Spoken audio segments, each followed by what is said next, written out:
Hey everyone, Demon BrewCraft here, where we make free D&D resources, and welcome to another episode of Randomized. This episode we're going to be doing something other than a creature. We're going to be doing an item today, and not just any old item, not like the smaller ones I post. We're talking about something big. Multiple abilities, multiple effects, a nice juicy item. Now what item, you may ask? Well, that will be determined by these factors you see on the screen here. For this first episode, since this is the first time we're doing an item, I'm going to be showing and explaining the roles. As for any other item randomized videos we will do, they will be like the creature videos we do. We'll just show all the roles off on a single screen and roll them. But for now, let's go ahead and go over each role and roll them for the item. Our first role is going to determine the general theme of the item. D21. We land a 5. It's going to have a steampunk theme to it. Next roll will determine if it's magical, wondrous, or it has neither. It's a D3. 1. It's neither magical nor wondrous item. Next we're going to roll to see if it's cursed or not, with a D20. 2. The item is indeed cursed. The fourth roll is going to show us what type of item we're making, with a D8. A 1 is going to make it a weapon. The final roll is going to determine the amount of abilities we put on the item, aka these paragraphs you see here with a name given to it, with a D20 to determine the amount. 18 lands us a 6. It's going to have 6 different abilities on it. And that's it for our roll section. Nothing too complicated compared to the creature, which has a lot more detail. The item's relatively simple. To go over, this is going to be a cursed steampunk weapon with 6 abilities on it. So, let's see what I come up with. Before we jump into the item we randomized, if you like this video or any of the free resources located in the Google Drive in the description, feel free to give us a subscribe if you would like to stay up to date on everything we're making for D&D, and consider giving a like and maybe hitting the bell if you're feeling nice. Thank you so much. Let's go ahead and jump into the item.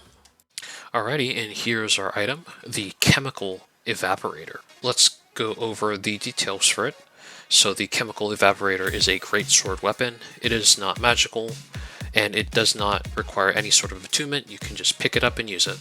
The Greatsword on its own deals a d12 slashing damage upon a basic attack with it. This sword is all about it using its main steampunk theme, where basically the sword itself has bronze piping on it that stores chemicals. The chemical is then put through an intense heating process that evaporates it into steam, and that steam is blown in the enemy's face to do different things depending on what the enemy is. However, let's go over the curse on it first.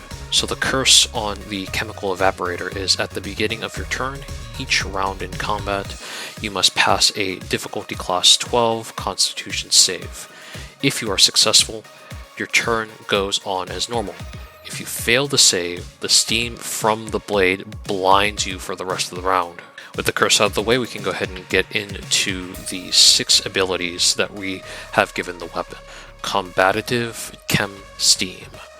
When you successfully deal damage with this weapon, create a spherical steam cloud around you that only you can see, that is 15 by 15 by 15 feet. All other creatures who roll to attack inside it, or roll to attack a target inside the fog, roll at disadvantage with a -3 modifier. The steam sphere will remain for 1 minute before it dissipates. Just to note, a steam sphere cannot stack on top of one another on the same origin location.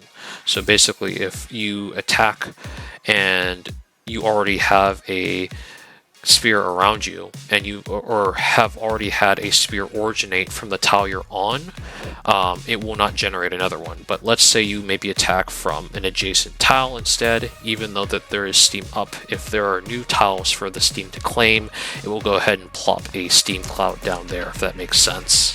The rest of the Chemical Evaporator's abilities revolve around it having effects that activate upon hit as well, but based on what the type of enemy you're going against and you're hitting. Humanoid Chem Steam. When this weapon successfully deals damage to a humanoid creature, it douses the target with a chemical cloud of steam that deals a d10 poison damage to them at the beginning of their turn that lasts 2 minutes. To put that duration into perspective, a full round in D&D is approximately 6 seconds. If you were to divide that entire time by 6, so 120 divided by 6, you end up with 20. So this effect lasts 20 rounds. In most cases, that's going to be the entire fight of them just taking a constant d10. This is a continuing theme that happens throughout all of the other chem steams. They last for 2 minutes. By default, the weapon can reapply its effect if the same conditions are met, but it will not stack. So for example, if you hit the same humanoid creature twice, the first time it applies normally. The second time it applies, it just resets the timer. They don't take 2 d10 poisons instead. However, again, as with any of these homebrews, feel free to adjust them how you want. If you want it to be the latter effect, by all means you can make it like that. Monstrosity Chem Steam. When this weapon successfully deals damage to a monstrosity creature, it douses the target with a chemical cloud of steam that causes their attack rolls to have a -2 modifier that lasts 2 minutes. This effect can be extremely devastating if you go ahead and stack it with the combative Chem Stream's -3 modifier to attacks. Along with its disadvantage. Monstrosities will almost never hit you if you go ahead and stack these two effects together. Beast Chem Steam.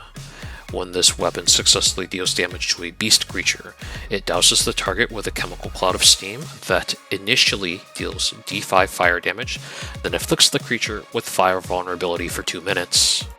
So on the initial hit, it will deal a d5, and then for the 2-minute duration effect, fire vulnerability is applied, which basically means that they take double damage from any attacks that are fire elemental for 2 minutes, aka 20 rounds.